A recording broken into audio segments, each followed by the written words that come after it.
और आसनसोल से ये बड़ी जानकारी मिल रही है। तृणमूल कांग्रेस के कई पार्टी ऑफिसर्स पर बुलडोजर कार्रवाई हुई है। बुलडोजर चलाने के बाद इस बार सीपीआईएम और कांग्रेस पार्टी के ऑफिस पर बुलडोजर चला। आसनसोल में बंडरपुर इस्को फैक्ट्री की जमीन पर बने इन दोनों ही पॉलिटिकल पार्टीज के ऑफिस पर ये कार्रवाई की गई। शुक्रवार को बुलडोजर चलाए गए हैं। दोनों पार्टी ऑफिसर्स को बुलडोजर से रौंदा गया है।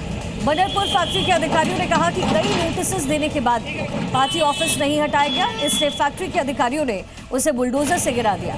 वैसे बुलडोजर चलाने का काम राज्य बदलने के बाद शुरू हुआ।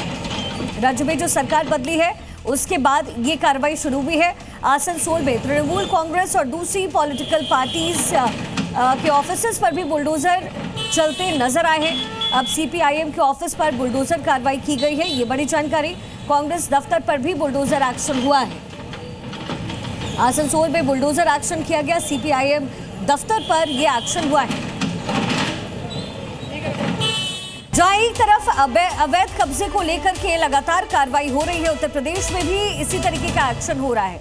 वही एक्शन उन पर भी होता है जो कानून तोड़ने की कोशिश करते हैं। ऐसा ही एक्शन मेरठ में भी हुआ, जहां पर गंगा एक्सप्रेसवे पर रीलबाज स्टंट कर रहे थे, लेकिन अब योगी फोर्स के हत्थे चढ़े तो माफी मांगते नजर आए।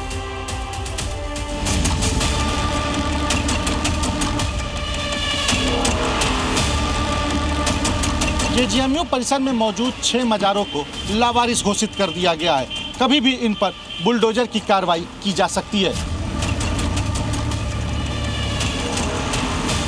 लखनऊ के केजीएमयू में मजार पर बुलडोजर एक्शन की डेट फिक्स हो चुकी है। रास्ता साफ हो चुका है। बुलडोजर को बकायदा बुलावा आने वाला है और अवैध मजारों का काउंटडाउन शुरू हो चुका है, क्योंकि केजीएमयू में बनी अवैध मजार को बचाने वाला कोई सामने नहीं आया। और यही वजह है कि केजीएमयू में बनी 6 मजारों को लावारिस घोषित कर दिया गया है। यानी ना तो मजारों का कोई संरक्षक है, ना कोई कमेटी, ना तो कोई कागज दिखा पाया, ना कोई नोटिस का जवाब दे पाया। यही वजह है कि अब आशंका जताई जा रही है कि जल्द ही बुलडोजर आएगा और यूनिवर्सिटी के अंदर बनी इन मजारों को बुलडोजर से गिराया जाएगा। दरअसल यूनिवर्सिटी प्रशासन ने मजार को अवैध बताते हुए जिम्मेदार पक्षों को नोटिस जारी किया था, जिसमें मालिकाना हक का दावा पेश करने के लिए कहा था। ये नोटिस 15 दिन का था। इसके बाद अतिरिक्त वक्त भी दिया गया था, लेकिन कोई भी संस्था या व्यक्ति इन मजारों के वैध कागज पेश नहीं कर पाया, जिसके बाद अब बुलडोजर कार्रवाई के लिए प्रशासन ने आगे रिपोर्ट सौंपी है। कोई भी व्यक्ति हमारे सामने प्रस्तुत नहीं हुआ और जब हम लोगों ने व्यक्तिगत मैसेंजर्स को भेजे तो भी कोई व्यक्ति सामने नहीं आया। अतः यह है कि इन जगहों पर न तो कोई उनकी मैनेजिंग कमेटी है, न उनका कोई दावेदार है, न उनका कोई केयरटेकर है। अतः हम लोगों को मजबूरन उनको लावारिस घोषित करना पड़ गया। अब प्रशासन चिट्ठी सौंप चुका है और इंतजार है, जैसे ही पर्याप्त पुलिस बल मिलेगा वैसे ही बुलडोजर चल जाएगा। इन मजारों का कोई दावेदार नहीं है, इसलिए इनको सरकारी कब्रिस्तान की जगह पे शिफ्ट कर दिया जाए।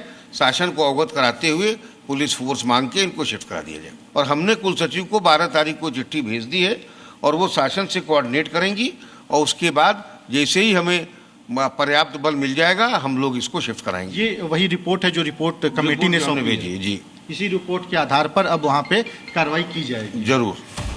जिन 6 मजारों पर एक्शन लिया जाएगा और जिन्हें अवैध घोषित किया गया है, उसमें माइक्रोबायोलॉजी विभाग 2 के पीछे स्थित मजार, ट्रॉमा सेंटर के पास स्थित मजार, न्यू ऑर्थोपेडिक बिल्डिंग के पास स्थित मजार, रेस्पिरेटरी मेडिसिन विभाग के पास मौजूद मजार, शताब्दी फेज 2 के पास की मजार और क्वीन मैरी हॉस्पिटल परिसर की मजार। केजीएमयू परिसर में मौजूद 6 मजारों को लावारिस घोषित कर दिया गया है। कभी भी इन पर बुलडोजर की कार्रवाई की जा सकती है। केजीएमयू प्रशासन ने एक कमेटी बनाई और कमेटी में इन मजारों की जांच करनी शुरू की।